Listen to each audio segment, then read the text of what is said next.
Bueno, estamos aquí con Concha Roldán, que es directora del Instituto de Filosofía del CSIC, presidenta de la Red Española de Filosofía y presidenta también de la Asociación GENET. Bueno, buenos días, Concha. Buenos días. Estoy muy contenta de estar aquí otra vez presencial en la Universidad de Oviedo, casi años que no venía. Bueno, Gracias por la invitación. es un placer tenerte aquí.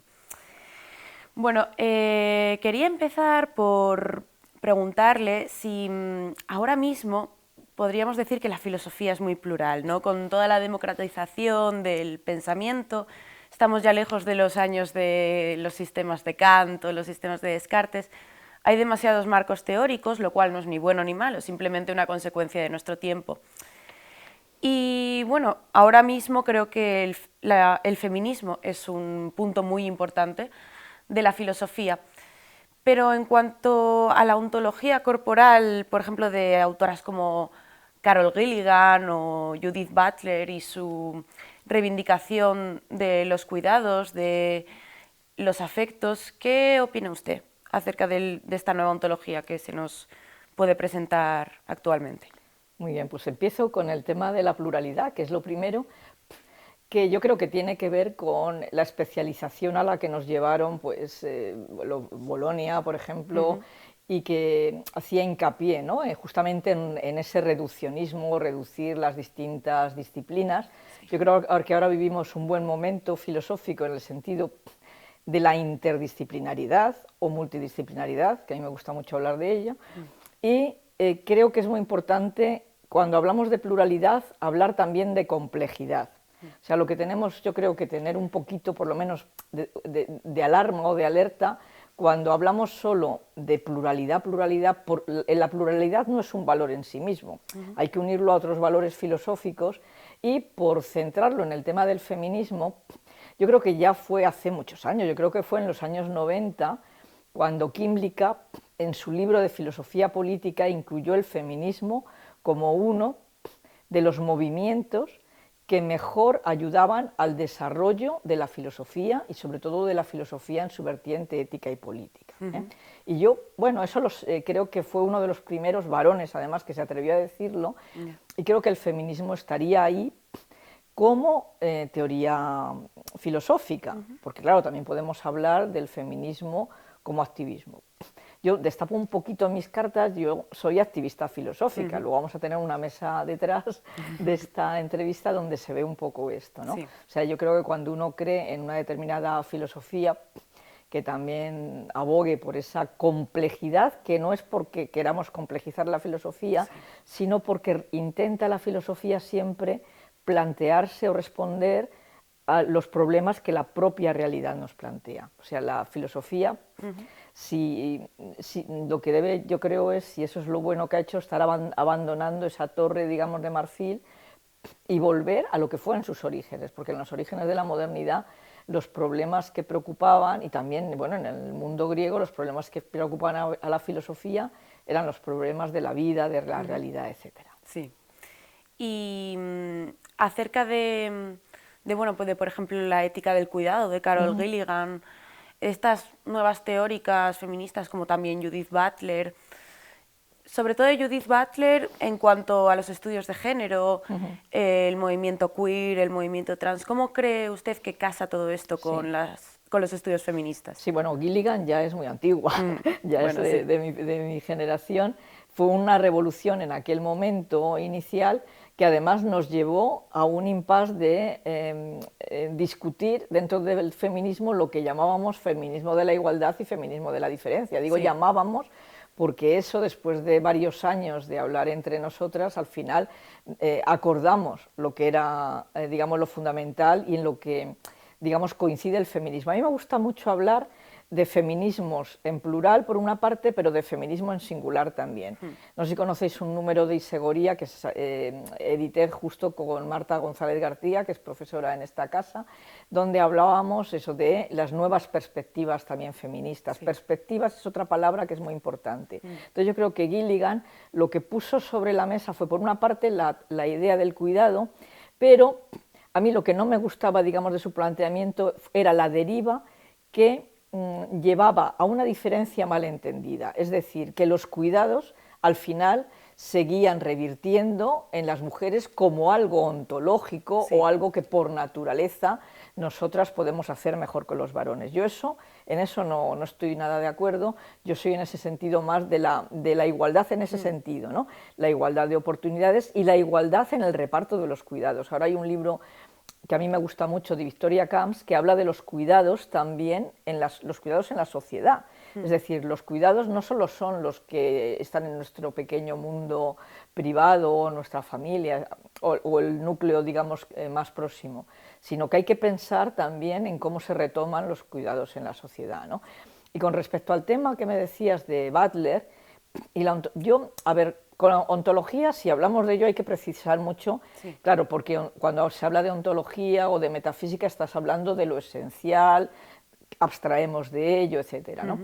A mí lo que más me gusta del planteamiento que porque Butler ha tenido también muchos momentos, hay algunos con los que estoy más de acuerdo, ahora tenemos poco tiempo, me gusta mucho el haber recuperado, pero también lo hace Hannah Arendt, desde otro punto de vista, la idea del cuerpo, es decir, Arendt habla de sujetos encarnados.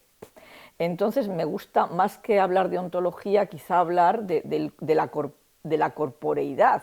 Es decir, que nosotras, somos sujetos que pensamos desde nuestro propio cuerpo y desde nuestra propia experiencia también de la vida y de lo corpóreo. Entonces eso me parece que es muy importante no olvidarnos de ello, ¿no? Una importancia de la biografía y del cuerpo, más que de esa separación. Y bueno, lo que pasa es que me hablabas aquí del tema queer de Butler.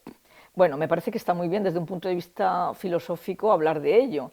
Yo donde creo que tenemos que hablar mucho más es también dentro del feminismo, es decir, porque ha habido muchos estudios queer también de personas feministas, pero a lo mejor lo que sí deberíamos es precisar de qué hablamos en cada momento y qué es el feminismo en singular, que yo decía. Para mí el feminismo en singular es la definición de Alison Jaggar, que dice que luchamos desde el feminismo por la emancipación de todas las mujeres. Es decir, que el feminismo, su objeto son las mujeres. Es decir, que hay otras luchas que son muy lícitas, pero que a lo mejor no deben ir debajo de la bandera del feminismo, aunque pueden coincidir en muchos aspectos con el feminismo.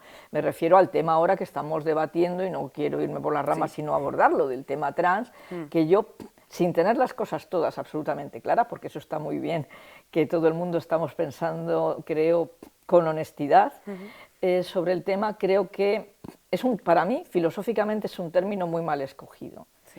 Porque si yo lo he entendido bien y el mundo trans quiere eludir la idea de género como algo socialmente construido, por una parte, y por otra parte la idea del binarismo sexual, es decir, varones y mujeres, eso sería el binarismo, pues entonces es un término mal elegido para luchar contra eso, porque cuando hablamos de trans, hablamos de transicionar de una persona que le han puesto cuando ha nacido una crucecita en varón o una crucecita en mujer y decide transicionar al otro lugar. Ahora, si lo que queremos es hacer una reivindicación política, que no queremos que en el carnet de identidad conste ni varón, ni mujer, ni nada, que yo casi abogaría por eso, pero si ha de constar algo, que haya un tercer lugar donde poner una cruz, yo creo que lo llamaría otro, o más que trans, porque hay muchos, digamos, más casos que no entrarían ni en varón ni en mujer. Y claro, eso yo creo que es un tema del que hay que hablar sin hacer, digamos, un argumento ad hominem contra personas que a mí muchas veces me pasa que sin haberme dejado a terminar de hablar una frase ya me han colocado. Digo, no, yo no estoy diciendo eso, o sea, yo hablo siempre desde el respeto y lo que pasa es que desde la filosofía también tenemos un poco la obligación de intentar no contradecirnos con lo que yo llevo defendiendo toda la vida, ¿no? Como feminista también, que es la defensa de las mujeres. Claro. ¿Y qué opina, por ejemplo, de desde el feminismo intentar, pues sobre todo, entrar en la educación obligatoria, ¿no? Porque es verdad que hay unas grandes olvidadas en nuestra historia, tanto pues probablemente de todos los campos, ¿no? Y también varios digamos, hechos sociales, hechos políticos, que no se tratan como tal, como verdaderos feminicidios, como pudo ser la caza de brujas en la Edad Moderna, en Europa. ¿Cree que esto debería de implementarse en los currícula, pero desde un punto quizá más, podemos decir, desde el Ministerio de Educación o más legalmente, o tendría que salir más de los propios docentes? A ver, lo primero tiene que ser el ministerio, porque si nos están cambiando continuamente los planes de estudio, pues no nos dejan, digamos, avanzar en ese sentido. Yo creo que ahora hay una voluntad bastante clara de que, y ya lo hay, de que se incluyan filósofas dentro del currículum. Hombre, es verdad que son poquitas, que han sido metidas un poco en el último momento. A mí me gustaría que esto se hiciera, y creo que de momento hay esa voluntad de ir pensando cómo hacerlo lo mejor para enseñar también filosofía de otra manera, porque tú lo has dicho en la primera pregunta. ¿De qué os habéis tenido que examinar cuando habéis llegado a hacer la selectividad, la famosa prueba de la EBAU? Te ponen un listado de 10 señores. A mí no me arregla nada el que a Kant, a Heidegger, a Nietzsche, vete a saber, a Aristóteles, empezar por el principio, ¿no? que diga, bueno, pues vamos a poner 8 y añadimos Hannah Arendt y María Zambrano. Sí. ¿Arregla eso realmente algo de cómo queremos enseñar filosofía? No, yo creo que por lo menos la mayoría de las personas que yo conozco que estamos defendiendo la inclusión de mujeres en el currículum de filosofía, queremos primero que sí que entren esas que han sido importantes y se han invisibilizado, se han excluido. De esto hablaremos en la mesa, no voy a abundar ahora mucho en ello, ¿no? Eso es lo primero, que se visibilicen. Pero luego, si se da la posibilidad de enseñar la filosofía también de manera contextual, como decíamos, por esa pluralidad de problemas que se han tratado en cada época, ha habido filósofos y filósofas que han aportado muchos valores, y también otros filósofos que han sido heterodoxos también, muchos defensores de las mujeres, quienes han oído hablar de Condorcet o de Stuart Mill, que hablaron también del sometimiento de las mujeres. Es decir, que yo incluiría más mujeres y también más varones que han hablado de la problemática de la invisibilización y exclusión de las mujeres. Sí. Y bueno, por último, ¿cuál cree que, para el estudiantado de filosofía, sobre todo, cuál cree que es el futuro de los estudios feministas, de la filosofía feminista? Hombre, yo digo desgraciadamente y le auguro mucho futuro. ¿Por qué digo desgraciadamente? Porque el feminismo, el sentido que tiene es llegar a un punto en el que se han alcanzado todos los objetivos, que son la igualdad, la inclusión, la emancipación de todas las mujeres, que no tengamos que estar reivindicando, defendiendo todo el tiempo, y entonces desaparecería como digamos, movimiento más activista por luchar por todos esos derechos, ¿no? Porque yo creo que hay que luchar por derechos, aunque luego tengamos que precisar las leyes, aunque luego sea... Yo nunca estuve de acuerdo con las teorías de las teóricas de Milán en la parte que decían que no creas tener derechos. Bueno, no creas tener derechos, pero los derechos nos han ayudado a conseguir el voto, nos han ayudado a que ahora tengamos por ley que tener paridad en los tribunales. Con eso no arreglamos los problemas, pero sí que damos un paso para que se puedan solucionar.